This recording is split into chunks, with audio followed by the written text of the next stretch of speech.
everyone, welcome to my YouTube channel. I'm Alma de la Milena Cox, and today, as you can see, I am inspired by this photo that I got from Pexels online. You can download free photos for inspiration there.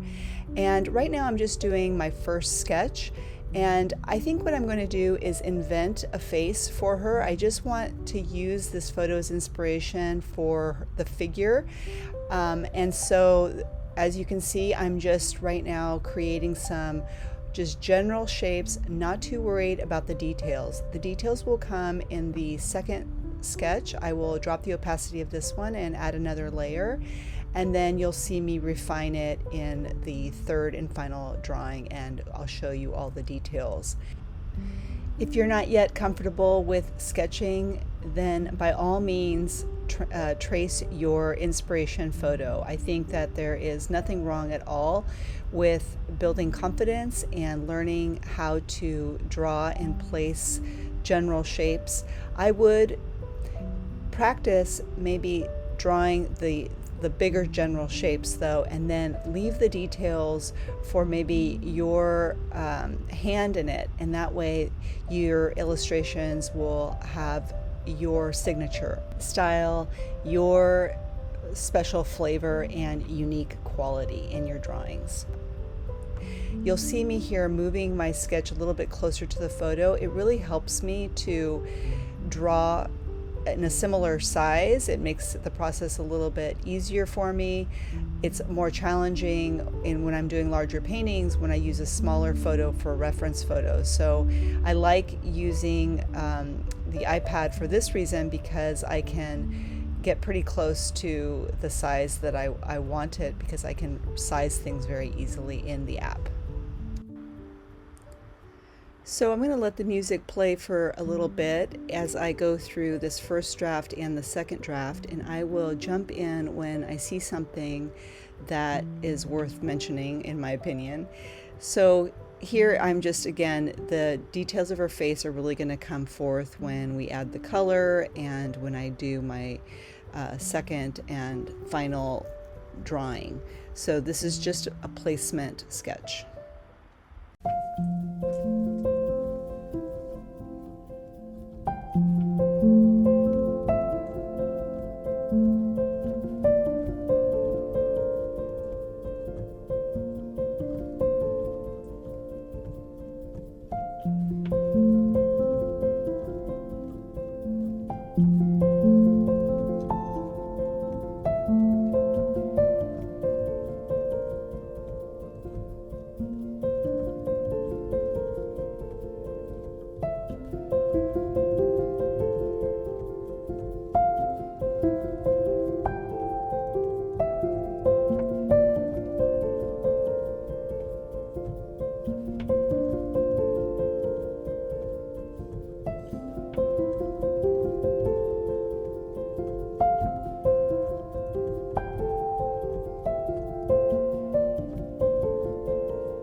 So this week I gave myself a treat, and I'm a teacher on Skillshare, and every so often I like to take classes from the many outstanding teachers that are on that website. And I took a class from Eva Miklish, and she is an incredibly talented illustrator.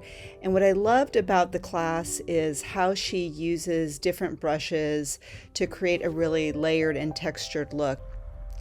I'll also have down in the description a link to my Skillshare classes, and when you sign up through my link, you can actually receive Skillshare for free for a period of time, and I believe it's 2 months right now. So once you do sign up, there is no obligation to continue once that free period has expired. However, I think you're going to fall in love the way I did when I first started drawing on my iPad. So I highly recommend Skillshare, and they do not pay me to say that. So here I'm using the syrup brush under calligraphy, and this is something that I learned from Eva's class, is using a combination of brushes. You'll see me using the dry ink brush for her clothing, and I love that contrast between the smoothness of the syrup brush and then the texture of the dry ink brush. And if you know my artwork and if you've seen my artwork, I love using mixed media, and so this is sort of a way of introducing mixed media into illustrations.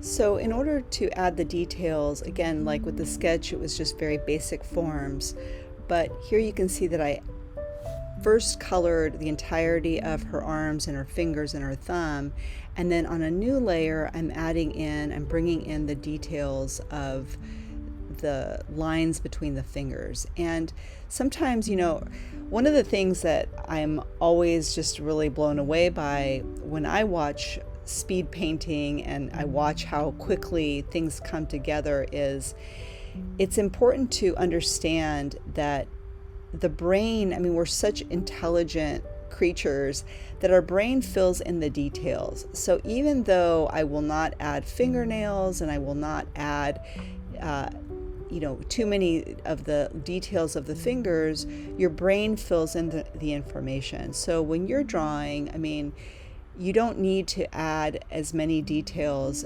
We will understand it, which I'm always paying attention in particular to illustrations, because a lot of times those details will be so small that they're not really required in order to convey the message that you're trying to create.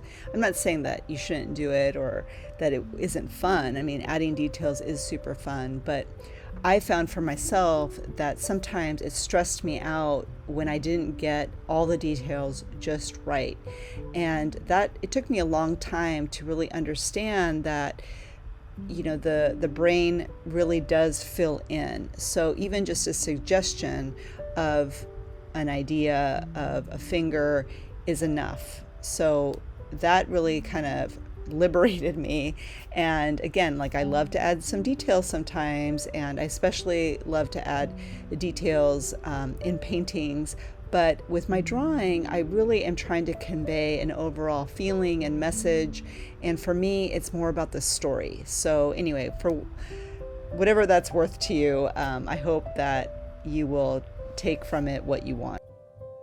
So something that makes life a lot easier, when you use the S tool above, that's the third tool on the left hand side, and you select automatic, you can tap the area that you want to color in, and then it confines all of that coloring to that particular space. So it's a great way to save time and an easy way to stay within the lines if that's important to you. So like I said, I'm using now the dry brush for her clothing, and again, you can see me there selecting that area to color in.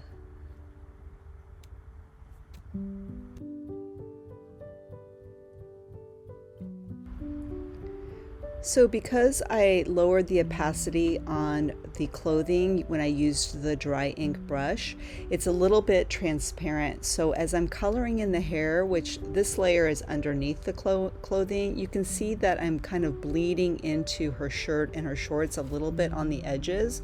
So that's just something that I need to go back and I will erase that little bit of seepage of color, and it's not a big deal.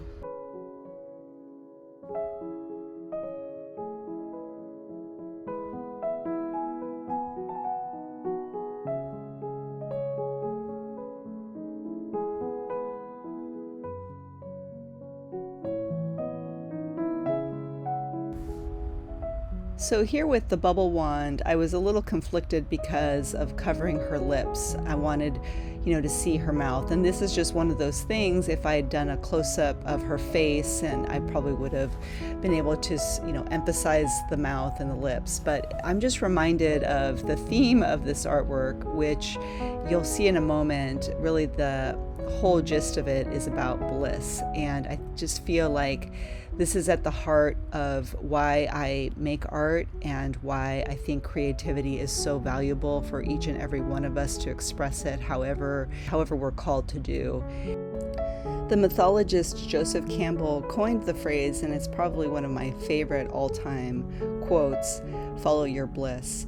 And I think it's a tricky one because bliss for each of us is very different. And I think that we have these ideas of what it is, and maybe there are a lot of rules attached. At least there have been for me, what is right, what I should do. And honestly, I think that for me, one of the gifts of making art and creativity is getting in touch with an inner voice that really fine-tunes my idea of bliss. And of course, I can't tell you or anyone what that is for you. All I know is that in me, it feels very much like I'm supported by the universe in doing what I'm doing. So for example, for a long time, I had this idea that if I wasn't making art, or if I wasn't making money through my art, then what was the point? And really, I was very stuck on this idea, and ironically, it kept me from making more money, with my art. I think I wanted to put a rule on the art, and instead of perceiving it just as the gift that it is and the bliss that I feel as I make it, and have it just be about that, like make that enough. And that was sort of the voice telling me, just make the art and make it enough for yourself, and the money will come, but don't worry about it. And I think I'm finally beginning to understand that dwelling in the energy of worry doesn't really make anything happen in a very easy and fun way. But doing things with the energy of bliss and enjoyment and just going with the flow and allowing something like art to heal me has been a much more positive road, and then that just raises my energy level.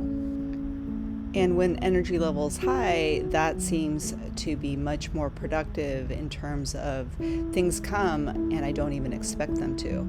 And it's a little magical, and it's a little counterintuitive to a survival instinct that's pretty ingrained. As I finish up the final details on this artwork, first, I want to say a huge thank you for watching, and if you subscribe, thank you so much. I certainly would appreciate a thumbs up if you enjoy this video and any of my other videos. It actually does help me with YouTube. It helps to bring my videos to more people. So if you think that somebody else might benefit from watching, please do give it a thumbs up. Thank you very much.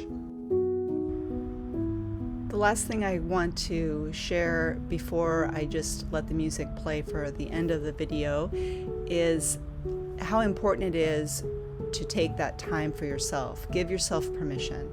And I know that we have just a million reasons why we shouldn't. Time, money, energy, all the things. And if some of you are even saying, I don't have money for an iPad to draw, or I don't have money for art, it really doesn't take much. I mean, even just getting some finger paints and a poster board, or even finger painting in the tub, that's something I used to allow my kids to do when they were little, can really unlock something. I think even giving yourself the permission of time to go sit on a swing or read a book that you've been wanting to read, you know, these are just some of the small and affordable ways that we say yes to that part of ourselves that really wants us to enjoy the bliss that we are here to enjoy. Have a beautiful week. I hope that you do bring a little creativity into your life. And when I say creativity, I mean magic. All right, you guys, have a good one. Thanks again.